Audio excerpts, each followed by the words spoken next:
Hello दोस्तों, मैं कृष्ण आर्या और आप देख रहे हैं आपका अपना यूट्यूब चैनल आर्या कोचिंग। दोस्तों, आज हम लोग स्टार्ट करने वाले हैं एक नई सीरीज और इस सीरीज में हम लोग चैप्टर वाइज कुछ इंपॉर्टेंट न्यूमेरिकल्स पढ़ने वाले हैं। ठीक है, तो आज ये पहला वीडियो है। हम कह सकते हैं कि आज ये पहली क्लास है चैप्टर नंबर 1 की। चैप्टर नंबर 1 के जितने भी न्यूमेरिकल्स आते हैं एग्जाम में, जिस प्रकार के न्यूमेरिकल्स आते हैं उन सारे प्रकार के न्यूमेरिकल्स आज हम लोग डिस्कस करेंगे।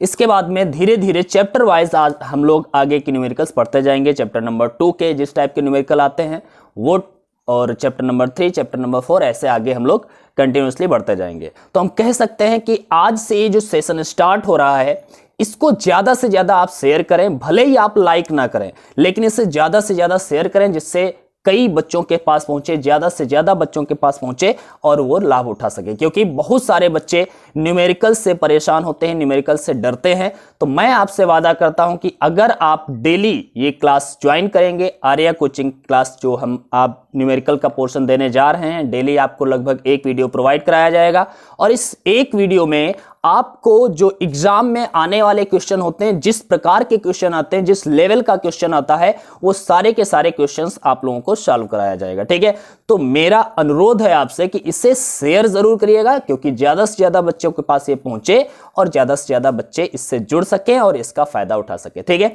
तो आज की क्लास को हम लोग स्टार्ट करेंगे, लेकिन उससे पहले मैं ये भी कहना चाहूंगा कि अगर आपने अभी तक इस चैनल को सब्सक्राइब नहीं किया है तो सब्सक्राइब जरूर कर लीजिए, क्योंकि आगे के आने वाले वीडियोस आपको जैसे ही आएगा तो आपको नोटिफिकेशन मिल जाएगा और आप आसानी से डेली की डेली यहां पर पढ़ाई कर पाएंगे और अच्छे से तैयारी कर पाएंगे। ठीक है, तो आज से ये हम लोगों की क्लास स्टार्ट हो रही है, तो जल्दी करें और इसे शेयर अवश्य करिएगा। बच्चा, मैं बता रहा हूं, लाइक भले ही ना करें लेकिन आप शेयर जरूर करिएगा, जिससे आपको बहुत ही फायदा होने वाला है। आपको, आपके साथियों को तो जरूर उनको बताइएगा और यहां पर लाइएगा, क्योंकि न्यूमेरिकल का प्रॉब्लम लगभग हर बच्चे का होता है। तो न्यूमेरिकल प्रॉब्लम अगर आपको सॉल्व करना है तो हम हैं आपके साथ, आप हमारा साथ दीजिए, हम आपका साथ देंगे। ठीक है, तो चलो स्टार्ट करते हैं और कुछ जैसे जिस प्रकार के न्यूमेरिकल एग्जाम में आते हैं वो मैं न्यूमेरिकल्स आप लोगों के सामने कुछ लेने वाला हूं। इन सारे टॉपिक्स पर डिस्कस करूंगा और मैं साथ में ये भी बताऊंगा कि आखिर किस चैप्टर से ज्यादा न्यूमेरिकल आता है, किस चैप्टर से कम न्यूमेरिकल आता है। क्योंकि कुछ ऐसे चैप्टर हैं जिनसे बहुत ही कम न्यूमेरिकल पूछे जाते हैं, लगभग ना के बराबर,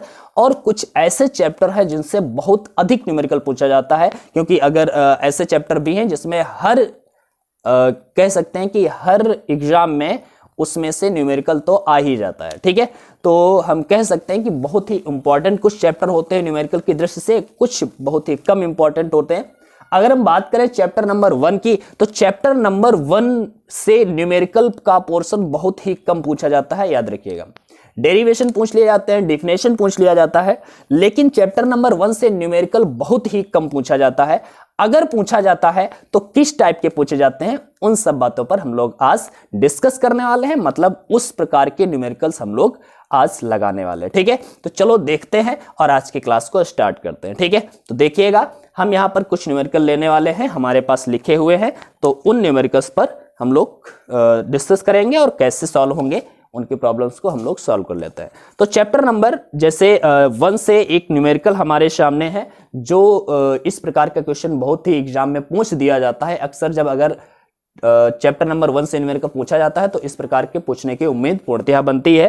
क्वेश्चन मैं आप लोगों के सामने पढ़ता हूं, आप अगर कॉपी पेन लेकर के बैठे हैं तो इसे नोट कर लीजिएगा, उसके बाद में अपने आप लगाने का भी प्रयास करिएगा और फिर मैं आपको सॉल्व करने का तरीका बताता हूं। ठीक है, क्वेश्चन है, 2 बिंदु आवेश +9e तथा +e, e मतलब इलेक्ट्रॉन, एक 2 बिंदु आवेश +9e तथा +e एक दूसरे से 16 सेंटीमीटर की दूरी पर स्थित है।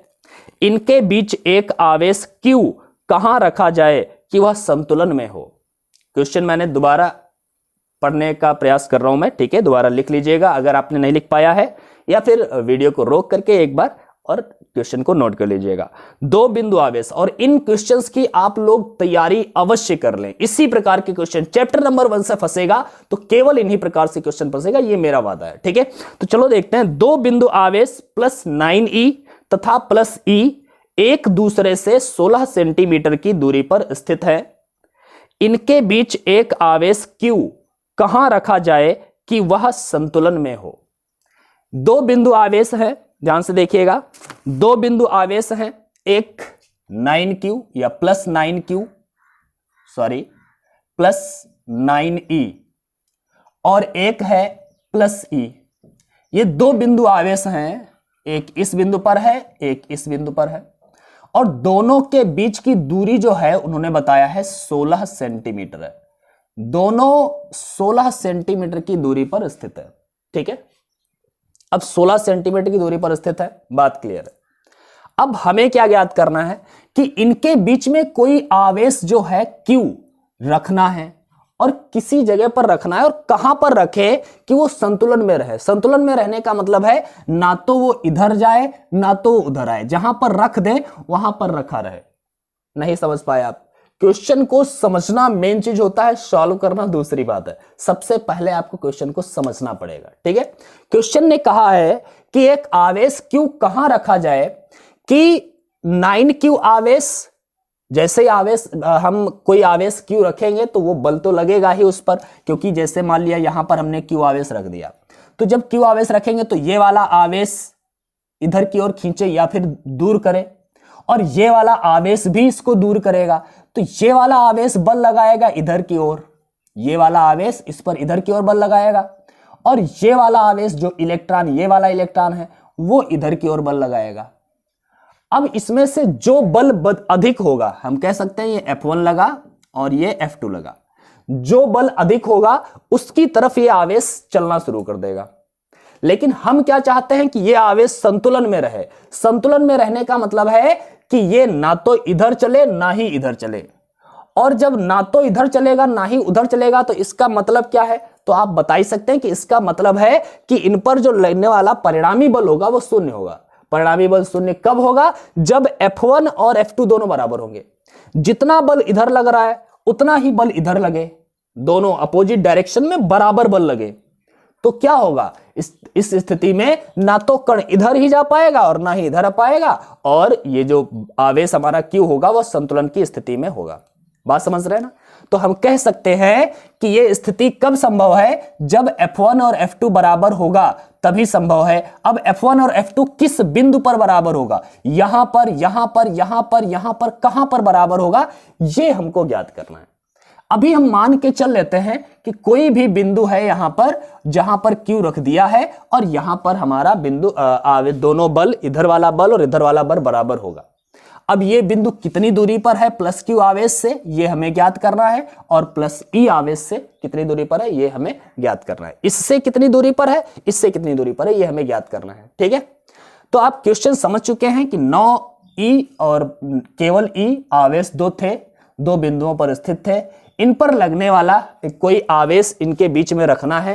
कहां पर रखा जाए कि ये संतुलन की स्थिति में रहे? दोनों के बीच की दूरी है 16 सेंटीमीटर। तो अभी हमने ये बिंदु मान लिया कि यहां पर ये संतुलन की स्थिति में रहेगा, जिसकी यहां से दूरी जो है वो x है।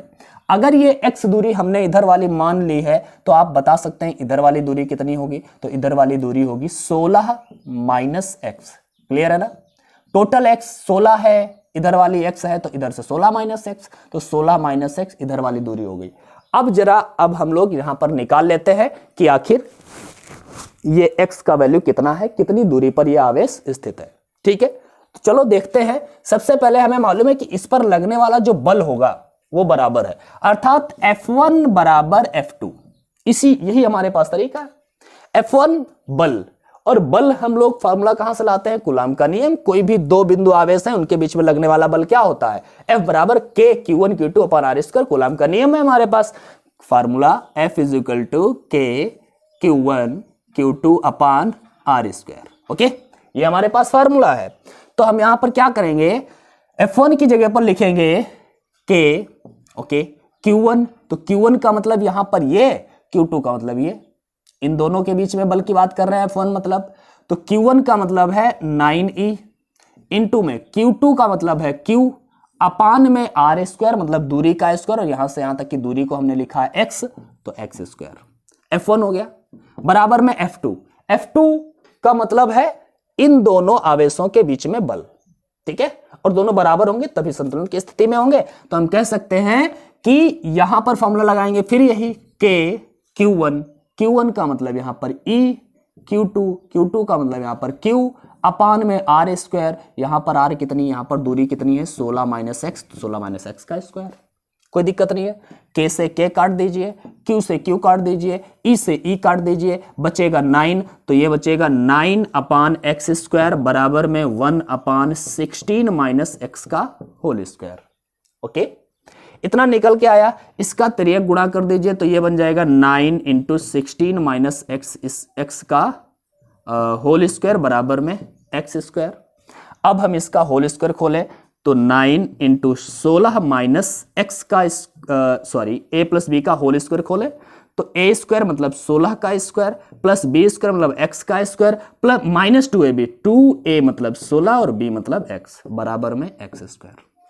अंदर हम गुणा कर दें तो ये 9, 16 का स्क्वायर पहले बाद में गुणा कर देंगे, इनका पहले स्क्वायर कर देते हैं। 16 का स्क्वायर होता है 256 प्लस में एक्स स्क्वायर माइनस में 16 दूनी 32 एक्स बराबर में एक्स स्क्वायर। अंदर गुणा कर देंगे और इसके बाद में हम लोग क्या करेंगे तो ये गुणा कर देते हैं, 9 एक्स स्क्वायर हो जाएगा, 9 दूनी 18, 8 9 तिया 27 और एक 28 एक्स, जो भी हो आप अपने आप गुणा कर लेना, मेरा गलत हो सकता है, ठीक है, क्योंकि मुझे गुणा करना नहीं आता। 9 छक 54, 9 पना 45, 45 5 50 और 9 दूनी 18, 18 5 23। अब सोच रहे होंगे इनको गुणा करना नहीं आता है, कैसा टीचर है यार, ऐसे ही है यार, ठीक है।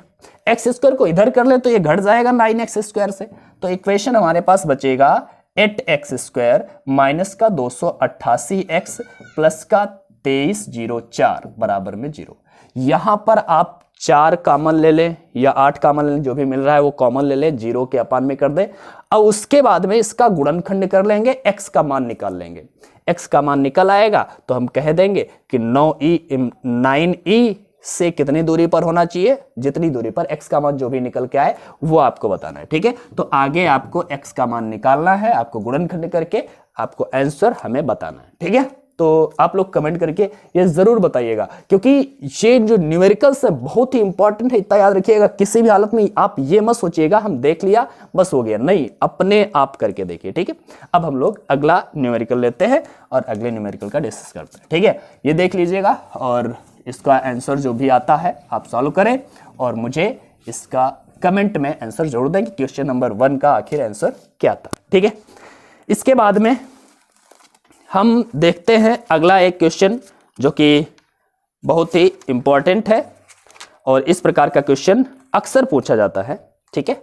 देखिएगा क्वेश्चन नंबर 2 है हमारा, ये आज के क्लास का चैप्टर नंबर 2 में ये क्वेश्चन दिया है। एक क्षेत्र में विद्युत क्षेत्र की तीव्रता, विद्युत क्षेत्र की तीव्रता मतलब वेक्टर ई यहां पर दिया गया है आपको, vector E is equal to दिया गया है 1.2 j cap sorry i cap plus 1.6 j cap, okay. आपको ये दिया गया न्यूटन प्रति कूलम है, ये न्यूटन प्रति कूलम, ये विद्युत क्षेत्र की तीव्रता क्वेश्चन में दिया है, ठीक है। YZ तल के समांतर 0.2 मीटर स्क्वायर क्षेत्रफल के आकार, 0.2 मीटर स्क्वायर क्षेत्रफल दिया गया है। क्षेत्रफल क्या है 0.2 मीटर स्क्वायर क्षेत्रफल के आकार YZ तल के समांतर है, तो हम कह सकते हैं थीटा हमारा 0 होगा, ठीक है। आयताकार पृष्ठ के से बद्ध विद्युत फ्लक्स ज्ञात कीजिए। हमें क्या ज्ञात करना है, विद्युत फ्लक्स, और विद्युत फ्लक्स को हम लोग लिखते हैं फाई ई से, तो फाई ई हमें ज्ञात करना है। तो चलो फाई ई जब हम ज्ञात करेंगे तो हमारे पास फाई ई के लिए फार्मूला है जो कि है phi e is equal to vector e into vector a, ये फार्मूला होता है vector e into vector a. लेकिन यहां पर वेक्टर ई ये हो गया, वेक्टर ए यहां पर ये डॉट प्रोडक्ट है भाई, और थीटा ये वेक्टर हटाते हैं तो कॉस आता है, कॉस थीटा, तो यहां पर हम कॉस थीटा यहां पर 0 होगा तो कॉस 0 का मान 1 हो जाएगा, ठीक है। तो यहां पर हम कह सकते हैं कि phi e is equal to बन जाएगा हमारा वेक्टर ई का वैल्यू क्या है 1.2 आई कैप प्लस 1.6 जे कैप, और वेक्टर ए जो है इसको हम लोग लिख देते हैं 0.2, ओके। इसका हम मल्टीप्लाई करेंगे और मल्टीप्लाई करके क्या आंसर आता है ये पहले देख लेते हैं, लेकिन इससे पहले 12 दूनी 24 0.24 हो जाएगा आई कैप, क्योंकि 1 दशमलव यहां भी है। इसके बाद में 16 दूनी 32 0.32 जे कैप है, लेकिन इस प्रकार का आंसर तो हमारे लिए पर्याप्त नहीं है क्योंकि ये आई कैप जे कैप में मतलब वेक्टर फॉर्म में आ रहा है। तो ऐसी कंडीशन में हम लोग क्या करते हैं, इसका परिमाण निकाल लेते हैं। और परिमाण निकालने के लिए हम लोगों ने फर्स्ट ईयर में फॉर्मूला पढ़ा होगा, अगर आपने नहीं पढ़ा है तो याद रखिएगा, ये होता है एक्स आई कैप प्लस वाई जे कैप। अगर कोई वेक्टर दिया है, मान लिया वेक्टर ए बराबर में एक्स आई कैप वाई जे कैप और जेड के कैप, तो इनका परिमाण जब हम लोग निकालते हैं तो परिमाण कैसे निकालते हैं, रूट में x square plus y square plus z square, ये फॉर्मूला होता है हमारे पास। ठीक है, तो यहां पर हम क्या करेंगे, यहीं पर ये x है ये y है, तो इस प्रकार से हम लोग कह सकते हैं रूट में एक्स स्क्वायर मतलब 0.24 का स्क्वायर प्लस वाई स्क्वायर 0.32 का स्क्वायर, इस प्रकार से हम लोग निकाल लेंगे और फाई ई इक्वल हमारा क्या होगा। अब आपको आगे सॉल्व करके बताना है। ठीक है, मैं पूरा का पूरा क्वेश्चन नहीं करने वाला क्योंकि बहुत सारे क्वेश्चन है। अगर मैं ये कैलकुलेशन करूंगा तो कैलकुलेशन करने में मुझे बहुत टाइम लग जाएगा। ठीक है, तो आप लोग ये कैलकुलेशन करेंगे और आप बताएंगे आखिर इसका आंसर क्या आया है। ठीक है, तो आगे अब हम लोग चलते हैं। आपको बताना जरूर है क्योंकि आपको करना है। ठीक है, आपको करना है, अगर आप नहीं करते हैं तो फिर गड़बड़ हो जाएगा। तो आपको करना जरूर है क्योंकि ये बहुत ही इंपॉर्टेंट क्वेश्चंस हैं। इसी प्रकार के क्वेश्चन आपके एग्जाम में पूछे जाने वाले हैं। ओके, तो चलो अब आगे चलते हैं और क्वेश्चन नंबर 3, आज का हम लोग क्वेश्चन नंबर 3 लेते हैं। ठीक है, क्वेश्चन नंबर 3 में हम लोग क्या पढ़ने वाले हैं, ध्यान से देखिएगा। क्वेश्चन नंबर 3 बहुत ही इजी क्वेश्चन है। दिया गया है 2 माइक्रोकूलाम के 2 बराबर एवं विपरीत आवेश। 2 माइक्रोकूलाम के बराबर और विपरीत आवेश हैं, अर्थात 2 माइक्रोकूलाम के आवेश हैं, तो एक आवेश Q1 लिख देते हैं 2 माइक्रोकूलाम और दूसरा आवेश लिख देते हैं Q2 बराबर 2 माइक्रोकूलाम। क्वेश्चन सुनिएगा, पहले क्वेश्चन बोल देता हूं। 2 माइक्रोकूलाम के 2 बराबर एवं विपरीत आवेशों के बीच की दूरी 3 सेंटीमीटर है। इनका विद्युत द्विध्रुव आघूर्ण क्या होगा, यह बताना है। क्वेश्चन बहुत इजी है, 1 नंबर में क्वेश्चन है।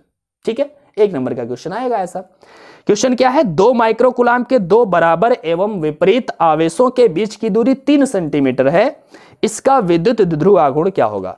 2 बराबर और विपरीत प्रकार के आवेश है Q1 Q2, लेकिन ये प्लस का अगर है तो ये माइनस का होगा। 2 बराबर और विपरीत प्रकार के आवेश के बीच की दूरी जो है वो 3 सेंटीमीटर है। वैद्युत द्विध्रुव आघूर्ण आपसे पूछा गया है। बीच की दूरी को हम लोग लिख देते हैं किसी भी चीज से, यहां पर अभी हम r से लिख रहे हैं 3 सेंटीमीटर, अभी देखेंगे एक्चुअल में हम लोग डेरिवेशन में क्या लेते थे। ठीक है, हमें वैद्युत द्विध्रुव आघूर्ण ज्ञात करना है। याद रखिए 2 बराबर आवेश हो और कुछ दूरी पर स्थित हो, विपरीत प्रकार के हों, तो ऐसे निकाय को हम लोग वैद्युत द्विध्रुव बोलते थे। भाई वैद्युत द्विध्रुव ज्ञात करना है, वैद्युत द्विध्रुव आघूर्ण ज्ञात करना है, तो वैद्युत द्विध्रुव आघूर्ण मतलब P ज्ञात करना है। और P अगर आपको ज्ञात करना है तो हमारे पास फॉर्मूला, यहां पर ध्यान से देखिए, Q1 है 2 माइक्रोकूलाम, Q2 है 2 माइक्रोकूलाम, माइनस का एक जगह प्लस का एक जगह माइनस पर, मतलब एक ऐसा निकाय है जिसके दोनों सिरों पर बराबर आवेश है लेकिन विपरीत प्रकार के आवेश है और कुछ दूरी पर स्थित है, 3 सेंटीमीटर की दूरी पर स्थित है, तो इसे हम वैद्युत द्विध्रुव कह सकते हैं। और इसी वैद्युत द्विध्रुव का वैद्युत द्विध्रुव आघूर्ण P आपको ज्ञात करना है, जिसका फॉर्मूला होता है P = 2QL। अब हमें पता है यहां पर कि P = Q × 2L, मतलब दोनों आवेशों के बीच की दूरी, दोनों आवेशों में से कोई एक आवेश लेते थे और दोनों आवेशों के बीच की दूरी लेते थे। तो यहां पर दोनों आवेशों में से कोई आवेश ले लेना, 2 माइक्रोकूलाम ये या 2 माइक्रोकूलाम ये, यहां पर ले लेना।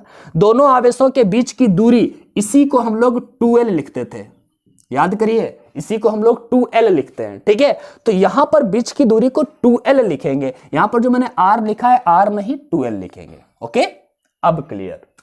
आप R लिखना चाहते हैं तो कोई दिक्कत नहीं है, R लिखिए और यहां पर 2L की जगह पर R कर देना। ठीक है, कोई दिक्कत नहीं है। तो P = Q, याद रखिएगा हमेशा जब भी आप फिजिक्स में न्यूमेरिकल लगाएंगे उस समय दूरी हमेशा मीटर में होनी चाहिए और आवेश हमेशा किसमें होना चाहिए, तो आवेश हमेशा कूलाम में होना चाहिए। यहां पर आवेश जो दिया गया है माइक्रोकूलाम में दिया गया है, Q = 2 माइक्रोकूलाम, इसको हम पहले कूलाम में बदलें तो माइक्रो को कूलाम में बदलते समय 10 की पावर -6 से गुणा कर देते हैं तो माइक्रो कूलाम कूलाम में बदल जाता है। तो Q की जगह पर 2 गुणा 10 की पावर -6 रखेंगे तो लिख देते हैं 2 गुणा 10 की पावर -6 इंटू 12 का मतलब है दोनों बीच की दूरी, और बीच की दूरी यहां पर 3 सेंटीमीटर है। ये सेंटीमीटर में हमें नहीं चाहिए, मीटर में जरूरत होती है। और याद रखना जब भी सेंटीमीटर को मीटर में बदलना हो तो हम हमेशा 10 की पावर -2 से गुणा कर देते हैं, जिसे हम कह सकते हैं कि 100 से भाग कर दिया। ठीक है, तो 10 की पावर -2 से गुणा कर दिया, बात एक ही है। तो ये हो गया 3 गुणा 10 की पावर -2, तो ये बन गया 2 तिया 6 और गुणे में 10 की पावर -8 बन गया। ये हो गया कूलाम मीटर 6 आ गया वैद्युत द्विध्रुव आघूर्ण। ओके, कितना सरल कैलकुलेशन भी था, 1 नंबर का क्वेश्चन था, कोई दिक्कत नहीं है, आसानी से आप कर पाएंगे। ठीक है, तो मेरे ख्याल से आपको ये समझ में आया होगा। अगला क्वेश्चन लेते हैं और अगले क्वेश्चन पर भी हम लोग डिस्कस करते हैं। ऐसे ही बहुत इजी क्वेश्चन आता है एग्जाम में, ज्यादा कठिन क्वेश्चन नहीं आता है, लेकिन आपको जरूरत है केवल समझने की कि आप क्वेश्चन को समझ पाते हैं या नहीं समझ पाते हैं। ठीक है, यहां पर इसने वैद्युत ध्रुव की बात नहीं की थी, लेकिन आपको पता होना चाहिए थी हाँ ये वैद्युत ध्रुव की बात कर रहा है। ठीक है, तो चलो अगला क्वेश्चन हम लोग लेते हैं।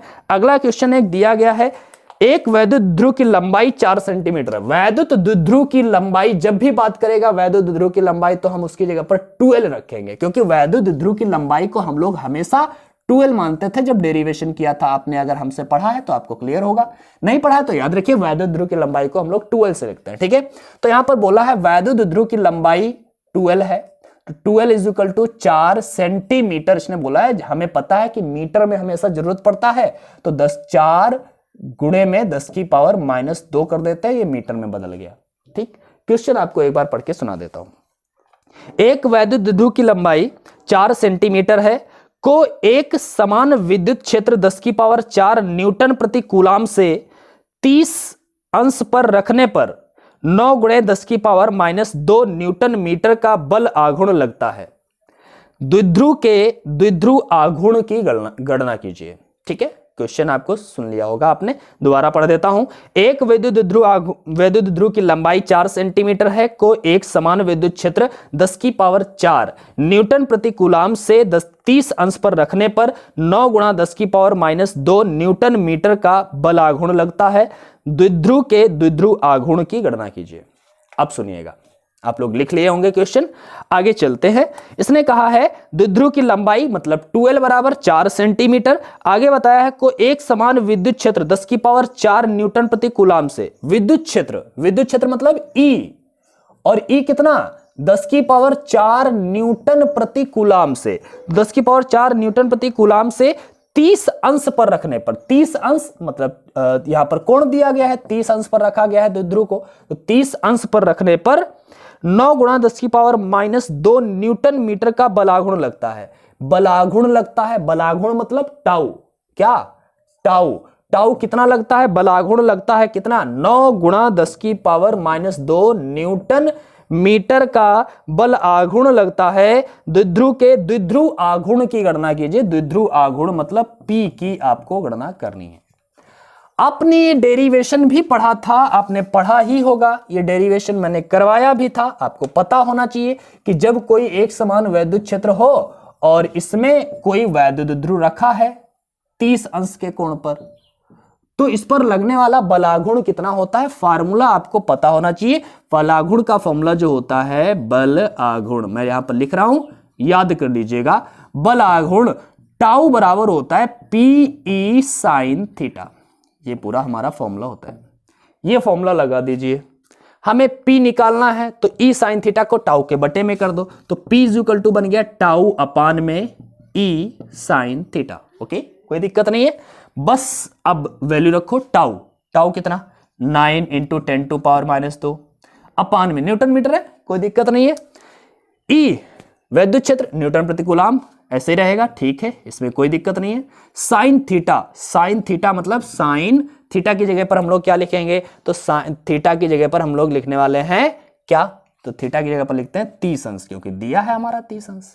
ठीक है, तो यहां पर P इक्वल टू क्या आ गया भाई, 9 लिखा, 10⁻⁻2 लिखा, 10 की पावर 4 को ऊपर कर दो तो 10 की घात -4 हो जाएगा। भाई नीचे से घात ऊपर जाती है तो घात धनात्मक है तो ऋणात्मक हो जाती है, ऋणात्मक है तो धनात्मक हो जाती है। नीचे sin30 का मान होता है 1/2, ये 1/2 लिख दिया। ये 2 पलट के ऊपर जाएगा, 9 दूनी 18 हो जाएगा, बटे में 1 बचेगा जो लिखेंगे नहीं, तो 9 दूनी 18 गुणे में 10 की घात कितनी हो जाएगी, 2 ये और 4 ये हो गई -6। तो 18 गुणा 10 की पावर -6 ये हो गया हमारा द्विध्रुव आघूर्ण। ठीक है, द्विध्रुव आघूर्ण क्या आ गया, इसे हम कूलाम मीटर में लिखते तो कूलाम मीटर। कोई दिक्कत है? मेरे ख्याल से नहीं होनी चाहिए। अच्छा, आप सोच रहे होंगे 12 का इस्तेमाल तो हुआ ही नहीं है। भाई जरूरत ही नहीं पड़ी तो हम क्यों करें?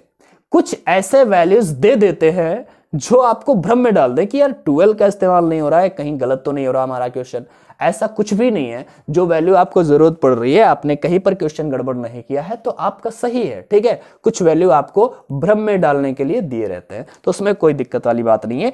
अब हम लोग अगला क्वेश्चन अपना देखते हैं। ठीक है, देखो ध्यान से पढ़ते रहिए और अपने आप जरूर करिएगा। कॉपी पेन लेके बैठ जाओ, थोड़ी देर पढ़ाई कर लो। क्या दिक्कत है यार, एग्जाम आने वाले हैं तो पढ़ाई करना ही है, तो थोड़ी देर बस यहां पर बैठ करके पढ़ाई कर लो। आपका आज की क्लास से चैप्टर नंबर 1 का न्यूमेरिकल कंप्लीट समझ लो, कंप्लीट, किसी भी हालत में कंप्लीट। ठीक है, अब हम लोग चलते हैं अपने अगले क्वेश्चन की ओर, और अगला क्वेश्चन है आपके सामने, बहुत ही इजी है, बहुत ही इजी है, लेकिन इस प्रकार का क्वेश्चन समझने में थोड़ी सी दिक्कत हो जाती है, तो वो समझने का आप लोग प्रयास कर लेना। क्वेश्चन मैं आपको पढ़ के सुना देता हूं। पहले दिया है किसी निकाय में 2 आवेश QA प्लस 1.5 माइक्रोकूलम तथा QB, दूसरा आवेश QB माइनस 1.5 माइक्रोकूलम, क्रमशः 2 बिंदुओं A बिंदु दिया है जिसके निर्देशांक दिए हैं -2 mm, 0, 0 तथा बिंदु B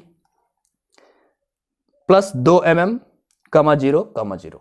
ठीक है, 2 ये बिंदु दिए हैं, पर स्थित है। इस निकाय के द्विध्रुव आघूर्ण का परिमाण तथा दिशा लिखिए।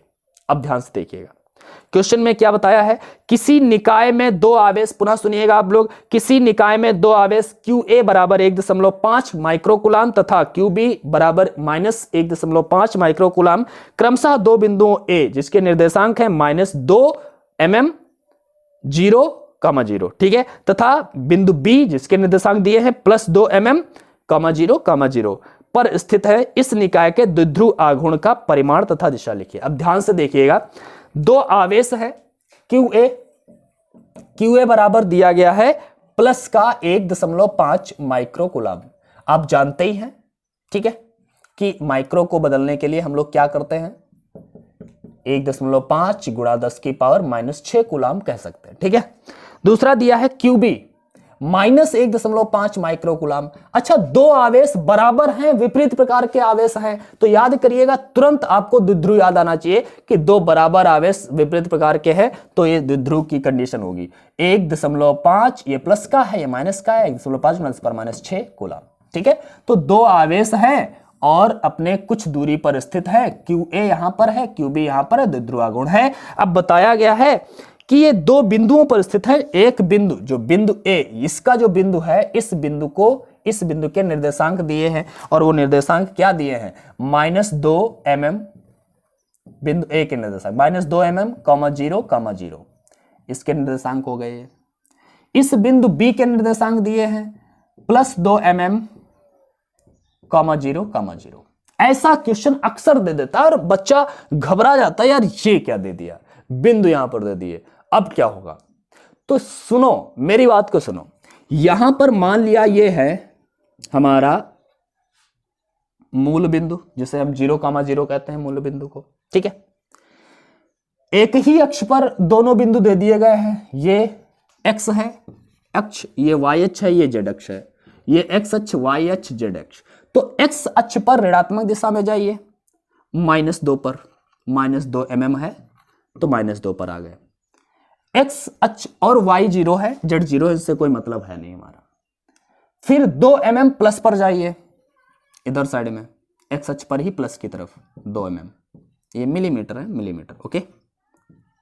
और x y से लेना देना है नहीं, तो इनके बीच का जो डिस्टेंस होगा, दूरी होगी, वो कितनी हो गई, यहां से यहां तक 2 और फिर यहां से यहां तक ये 2, टोटल दूरी हो गई है 4। कितनी? 4 mm। तो याद रखिएगा ये बिंदु देने का मतलब है कि इनकी दूरी कितनी है ये आपको ज्ञात होना चाहिए। इनके बीच की दूरी जिसे हम 12 कहते हैं, द्विध्रुव की लंबाई जिसे कहते हैं, ठीक है, वो कितनी होगी? 12। और 12 इनके बीच की दूरी से लेना देना है। और इनके बीच की दूरी अगर निकालना तो आपको पता होना चाहिए किन्हीं भी दो बिंदुओं के बीच की दूरी होती क्या है। तो दो बिंदुओं के बीच की दूरी x1 माइनस x2 का whole square plus y1 minus y2 का whole square plus z1 minus z2 का होल स्क्वायर। ओके, इसको हम मिटा देते हैं।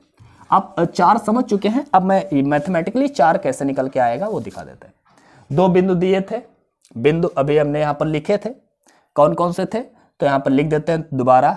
ए बिंदु था -2 mm 0 0, बिंदु बी था +2 mm 0 0, ठीक है। इन दोनों बिंदुओं के बीच की दूरी क्या है? जो इन दोनों बिंदुओं के बीच की दूरी की वही द्विध्रुव की लंबाई रहेगी। तो द्विध्रुव की लंबाई मतलब 12, और 12 बराबर दोनों बिंदुओं के बीच की दूरी, दोनों बिंदुओं के बीच की दूरी का फॉर्मूला ये है। 12 बराबर x1 माइनस x2 का होल स्क्वायर। x1 का मतलब है -2 mm, x2 का मतलब है -2, सॉरी mm नहीं लिख रहे हैं, माइनस था, x2 का मान 2 square plus y1 y2 0 0, z1 z2 0 0। तो क्या लेना देना है उनसे यार हमें, ठीक है। सो ये 12 बराबर माइनस का 4 का स्क्वायर हो जाएगा। 12 बराबर में क्या आ जाएगा? माइनस का स्क्वायर प्लस का 16, माइनस माइनस प्लस हो जाएगा। 12 बराबर 4। तो 12 बराबर 4। अब अच्छा धोखे से ये काटना देना है, 2 से कट रहा है, 4 काट दिया, एल बराबर निकालिए। एल बराबर क्यों निकालोगे? आपको 12 चाहिए ना, 12 चाहिए, तो दिक्कत क्या है? 12 रहने दो। अब आप द्विध्रुवागुण निकाल लीजिए। निकालना क्या था आपको? वह द्विध्रुवागुण P, और P का फॉर्मूला होता है 2QL। 2QL का मतलब है 1Q इंटू 2L। तो P बराबर Q कितना? तो Q है हमारे पास 1.5 गुणा 10 की पावर -19।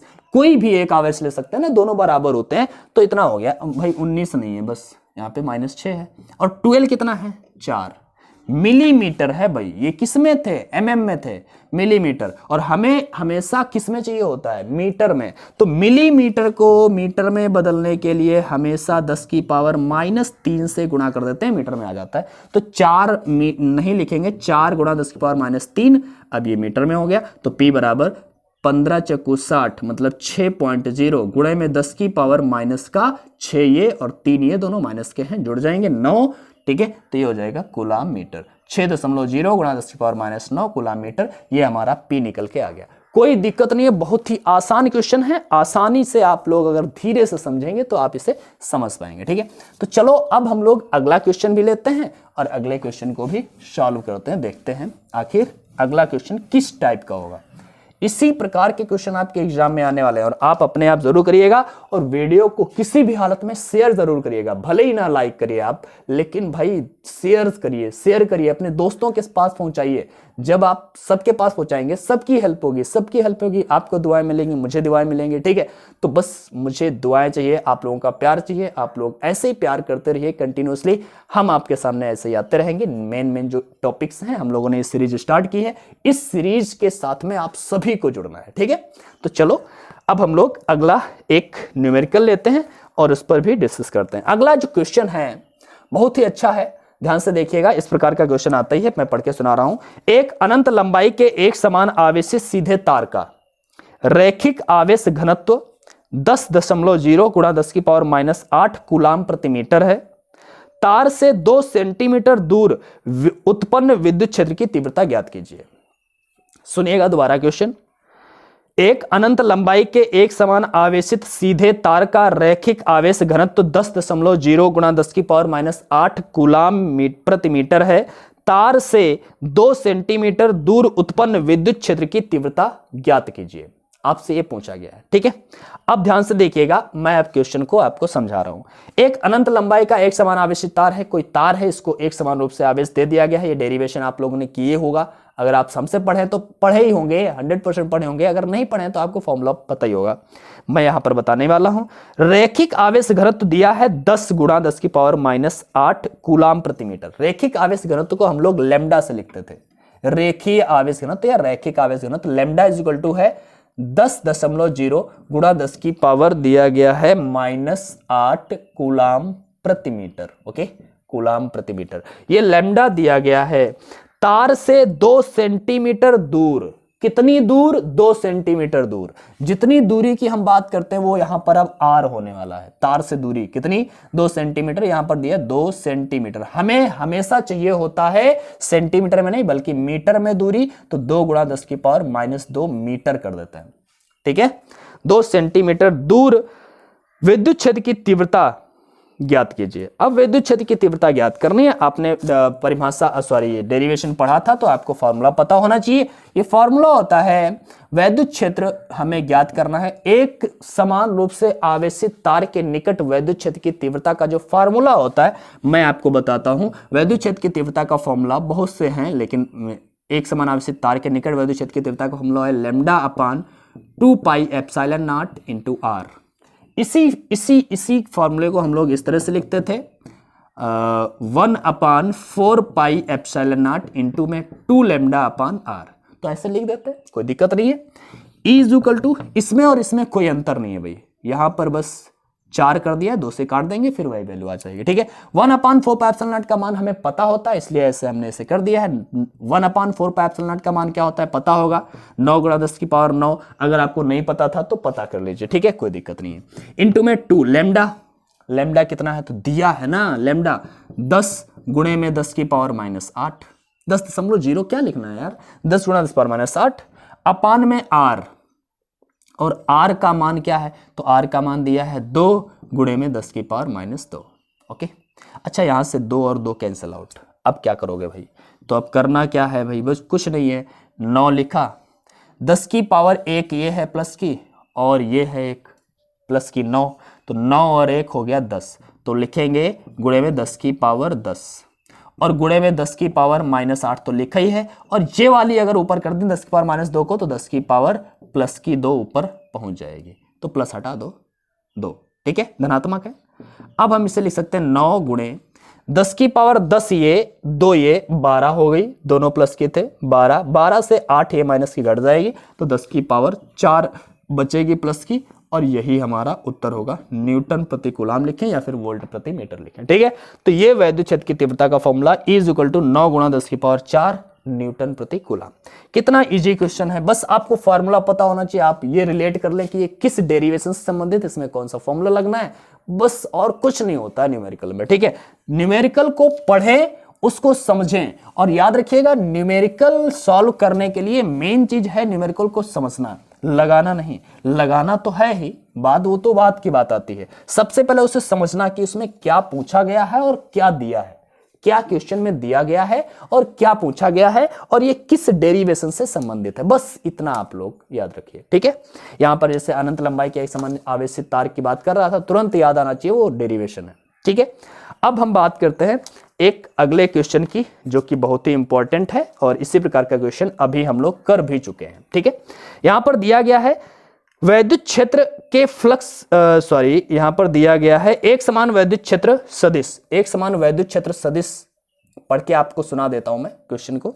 एक समान वैद्युत क्षेत्र सदिश 2i cap plus 3j cap minus 4k cap volt प्रति मीटर में एक पृष्ठ के क्षेत्रफल vector A equal -4k cap metre square से गुजरने वाले वैद्युत फ्लक्स की गणना कीजिए।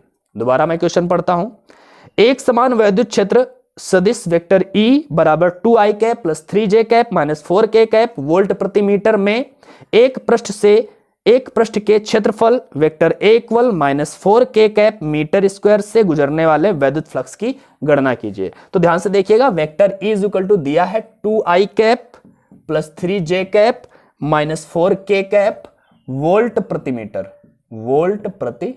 मीटर। ओके, और यहां पर एक वैद्युत क्षेत्र भी दिया है -4k cap metre square. Okay, बताया है वैद्युत फ्लक्स की गणना कीजिए। वैद्युत फ्लक्स का मतलब फाई ई हमें ज्ञात करना है। अच्छा, फाई का फॉर्मूला हमें पता ही है, कोई दिक्कत नहीं है। वेक्टर ई इंटू वेक्टर ए। Okay, vector e into vector ए, डीए। जब छोटा सा फ्लक्स होता था तो डीए होता था, ऐसे पूरा ए। तो ये बन जाएगा phi e equal vector e कितना है लिख दो भाई, 2i cap 3j cap 4k cap dot vector a कितना है, तो वेक्टर ए है -4k कैप। अच्छा यहां पर वेक्टर प्रोडक्ट हम करते कैसे हैं, यहां पर i तो है नहीं, और जब i नहीं है तो आपको मैं जरा पूर्णतः समझा देता हूं, 2i cap 3j cap -4k cap ऐसे लिखेंगे, ठीक है। यहां पर i नहीं है तो इसे हम लिख सकते हैं 0i कैप, j भी नहीं है तो 0j कैप, और -k कैप है हमारे पास। अच्छा गुणा करते समय i के साथ में गुणा, j के साथ में और k के साथ में, 0 और 2 की गुणा करेंगे 0 हो जाएगा, 0 और 3 की गुणा करेंगे j वाले की, ये भी 0 हो जाएगा, -4 और -4 की गुणा करेंगे तो 16 हो जाएगा। तो phi is equal to minus minus plus का 16 और के गुणा होके 1 हो जाता है, तो 16 आ गया हमारा ये उत्तर, ठीक है। वैद्युत फ्लक्स कितना आ गया 16। कोई दिक्कत है, कोई दिक्कत नहीं है, आसानी से आप इस प्रकार के क्वेश्चंस को सॉल्व कर सकते हैं, ठीक है। मात्रक पूछना चाहते हो तो मात्रक होता है वोल्ट मीटर, ओके क्लियर। हाँ तो चलो अब आगे चलते हैं और एक अगला क्वेश्चन भी लेते हैं। इस प्रकार के क्वेश्चन ही पूछे जाते हैं, इनका अच्छे से तैयारी कर लो, कोई कठिन क्वेश्चन नहीं है, बहुत ही इजी क्वेश्चन है, बस आप लोग समझ पाए तो समझ लो क्वेश्चन, हर क्वेश्चन ही सरल क्वेश्चन होता है, ठीक है। तो अब हम एक क्वेश्चन आपको बताने वाले हैं जो कि बहुत ही सरल है, सॉरी क्वेश्चन मुझे, हाँ ठीक है मिल गया इसी प्रकार का, और एक अभी हम लोगों ने फॉर्मूला यूज किया था उसी पर एक बेसिक क्वेश्चन है कि बताया है एक अनंत लंबाई के एक समान आवेशित सीधे तार का रैखिक आवेश घनत्व, पुनः उसी प्रकार क्वेश्चन जो इससे पहले हम लोगों ने अभी लगाया था, ठीक है। क्वेश्चन सुनिएगा, एक अनंत लंबाई के एक समान आवेशित सीधे तार का रैखिक आवेश घनत्व 10 गुणा 10 की घात -8 कूलाम प्रति मीटर है। तार से 2 सेंटीमीटर लंबवत दूरी पर उत्पन्न विद्युत क्षेत्र की तीव्रता ज्ञात कीजिए। शायद वही वाला सेम सवाल है, तो इसको हम दोबारा नहीं सॉल्व करने वाले हैं, दोबारा लिख गया है मुझसे, कोई दिक्कत नहीं है, तो इसको हम दोबारा नहीं सॉल्व करने वाले हैं, तो आसानी से आप लोग इसको सॉल्व ही कर चुके हैं, ठीक है। तो अब हम लोग आगे चलते हैं और एक अन्य प्रकार का क्वेश्चन जो बच जाता है वो हम लोग देख लेते हैं और आज की क्लास को यहीं पर फिर समाप्त करेंगे, ठीक है। तो क्वेश्चन है, एक वैद्युत द्विध्रुव 10⁵ न्यूटन प्रति कूलाम के विद्युत क्षेत्र में क्षेत्र से 30 अंश के कोण पर रखा है और उस पर 6 गुणा 10⁻⁻24 न्यूटन मीटर का बलाघूर्ण लग रहा है। वैद्युत द्विध्रुव के आघूर्ण की गणना कीजिए। दोबारा क्वेश्चन सुनिए, एक वैद्युत द्विध्रुव 10⁵ न्यूटन प्रति कूलाम के विद्युत क्षेत्र में 30 अंश के कोण पर रखा है और उस पर 6 गुणा 10⁻⁻24 न्यूटन मीटर का बल आघूर्ण लग रहा है। वैद्युत द्विध्रुव के आघूर्ण की गणना कीजिए। सुनिएगा जरा, वैद्युत द्विध्रुव 10⁵ न्यूटन प्रति कूलाम के विद्युत क्षेत्र में रखा है, तो वैद्युत क्षेत्र दिया गया है जिसे हम वेक्टर ई से लिखेंगे, ई से लिखेंगे, यहां पर वेक्टर नहीं दिया गया है तो ई से लिखेंगे, दिया है 10⁵ न्यूटन प्रति कूलाम के विद्युत क्षेत्र में, क्षेत्र से 30 अंश के कोण पर रखा है, मतलब हम थीटा कह सकते हैं, 30 अंश दिया है, उस पर 6 गुणा 10⁻⁻24 न्यूटन मीटर का बलाघूर्ण लग रहा है। बलाघूर्ण को हम व्यक्त करते थे टाउ से, तो टाउ इज इक्वल टू दिया है 6 गुणा 10⁻⁻24 न्यूटन मीटर का बलाघूर्ण लग रहा है। वैद्युत द्विध्रुव के आघूर्ण की गणना करनी है, वैद्युत द्विध्रुव आघूर्ण मतलब P हमें ज्ञात करना है, ठीक है। ये क्वेश्चन आपके लिए है, अब ध्यान से देखिएगा, आप बहुत ही इजीली समझ पाएंगे कि हम लोगों ने बलाघूर्ण का फॉर्मूला पढ़ा था, tau is equal to p e sine theta. अभी हम लोग इसी पर बेसिस एक न्यूमेरिकल लगा चुके हैं, बिल्कुल इसी प्रकार का था, तो हम लोग इसे भी देख लेते हैं। फॉर्मूला होता है tau is equal to p e sine theta, okay. इसी प्रकार के क्वेश्चन आते ही हैं भाई, ठीक है। तो यहां पर हम टाउ की बात करें, टाउ हमें पता है, तो हमें पी निकालना है, तो पी इज इक्वल टू क्या बन जाएगा, टाउ के अपान में ई साइन थीटा आ जाएगा, कोई दिक्कत नहीं है। चलो P बराबर टाउ का वैल्यू है 6 × 10⁻⁻24 अपान में ई कितना है 10⁵ और साइन थीटा कितना है 30 अंश, ओके। तो ये बन जाएगा P इज इक्वल टू 6 × 10⁻⁻24 है, 10⁵ को ऊपर कर दो, 10⁻⁻5 और बटे में क्या बचेगा हमारे पास, साइन 30 का मान 1/2, 2 पलट के ऊपर आएगा, 6 का 2 गुना हो जाएगा 12, तो P इज इक्वल टू 12 गुणे 10⁻⁻⁻5 ये, -5 ये, -24 -5 -29 हो जाएगा।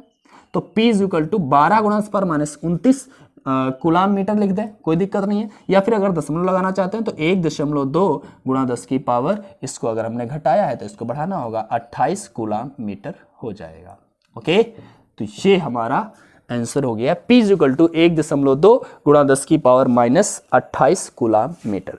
तो ये आपका आ गया है, ये न्यूमेरिकल पोर्शन हो गया। चैप्टर नंबर 1 से बस इसी प्रकार के न्यूमेरिकल ही आते हैं, इससे भी न्यूमेरिकल आपके नहीं आएंगे, इतना याद रखिएगा। चैप्टर नंबर से क्वेश्चन बहुत ही, मतलब न्यूमेरिकल पोर्शन बहुत ही कम पूछा जाता है, लगभग ना के बराबर।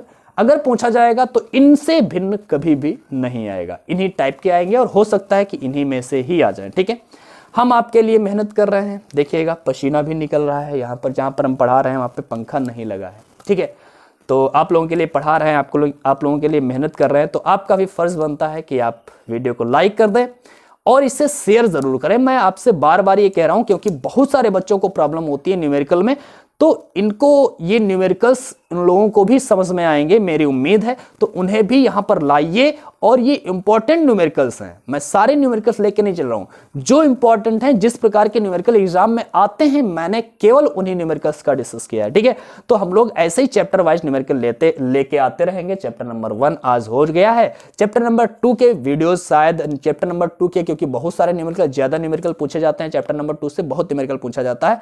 तो याद रखिएगा, चैप्टर नंबर 2 एक क्लास में तो नहीं कंप्लीट होगा, 2 क्लासेस लगेंगी चैप्टर नंबर 2 की। तो हम लोग ऐसे ही पढ़ते रहेंगे, बस आपको डेली आपको यहां पर ज्वाइन कर लेना है। जैसे आपको वीडियो मिले तुरंत इसको देखिए और आसानी से लाभ उठाइए। ठीक है, और इसे शेयर जरूर करिए। तो आज की क्लास को बस यहीं पर समाप्त करते हैं, और अगर आपने अभी तक चैनल को सब्सक्राइब नहीं किया तो सब्सक्राइब कर लीजिए। हम फिर मिलेंगे अगली क्लास में एक नए चैप्टर के अच्छे न्यूमेरिकल्स के साथ में। तब तक के लिए गुड बाय, पढ़ाई करते रहिए।